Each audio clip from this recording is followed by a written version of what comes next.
से साबित करेंगे कि प्रकाश संश्लेषण के लिए सूर्य का प्रकाश आवश्यक है। तो इसके लिए हम लोग क्या करते हैं कि एक ऐसे गमले में लगा हुआ स्वस्थ पौधे को लेते हैं, यानी कि उसमें किसी प्रकार का रोग लगा हुआ नहीं हो, और इसे 2-3 दिनों के लिए अंधेरे कमरे में रख अंधेरे कमरे में रखने से ये चीज होता है कि यह प्रकाश संश्लेषण की क्रिया नहीं कर पाता है, जिसके कारण इसमें भोजन का निर्माण नहीं होता है। उसके बाद इस पौधे को यानी कुछ अंधेरे कमरे में से निकालकर इसे धूप में रख देते और उसके एक पत्ती को काले कागज या कपड़े से ढक देते हैं ताकि उस हिस्से पर सूर्य का प्रकाश न पड़े, और इसे करीब 4 घंटों के लिए ऐसे ही छोड़ उसके बाद इस पत्तिया को क्या कर लेते हैं, तोड़ने के बाद इसे पानी से अच्छी तरह से धो लेते ताकि उस पर कोई भी धुलकन मिट्टी डस्ट जो जमा हुआ होता है वह हट जाए। उसके बाद उसे क्या करते हैं, अल्कोहल वाले बर्तन में रखकर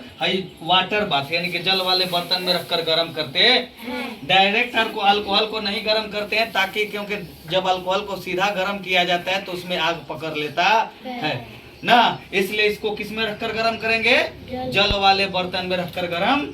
ऐसे तब तक गरम करेंगे जब तक पत्ती का हरा रंग गायब यानी कि पत्ती में जो भी क्लोरोफिल था वह निकल कर कहाँ चले जाए, अल्कोहल में चले। और जब पत्ती रंगहीन हो जाते तो उसे बाहर निकाल लेते और पुनः उसे पानी से अच्छी तरह से धो लेते।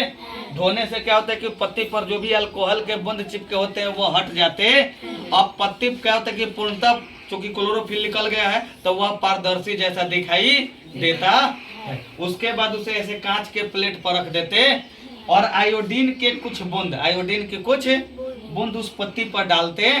डालने के कुछ समय बाद देखते हैं कि पत्ती का जो हिस्सा ढका था वह नीला या काला नहीं हुआ, क्योंकि आयोडीन जब डाला जाता है तो आयोडीन क्या बताता है, ग्लूकोज की उपस्थिति को दर्शाता। जहाँ पर ग्लूकोज होता है वहाँ पर नीला या काला हो जाता है, और जहाँ ग्लूकोज नहीं रहता है वहाँ नीला या काला नहीं होता है। तो यानी कि यहाँ पर ढका हुआ था तो यहाँ पर नीला या काला नहीं हुआ, यानी कि नीला काला नहीं होने का मतलब क्या है कि यहाँ ग्लूकोज नहीं है। और जो ढका हुआ नहीं था, ढका हुआ वह नीला या काला हो गया। जो यानी कि जो खुला था यानी कि यहाँ पर जो प्रकाश पड़ रहा था वह नीला या काला हो गया, यानी कि वहाँ पर ग्लूकोज का निर्माण हुआ है। यानी कि इससे साबित क्या हो रहा है कि जिस हिस्से पत्ती के जिस हिस्से पर प्रकाश पड़ा वहाँ पर ग्लूकोज का निर्माण हुआ, और जिस हिस्से पर प्रकाश नहीं पड़ा वहाँ पर ग्लूकोज का निर्माण नहीं हुआ। इससे साबित होता है कि प्रकाश संश्लेषण के लिए सूर्य का प्रकाश आवश्यक है। समझा साहब?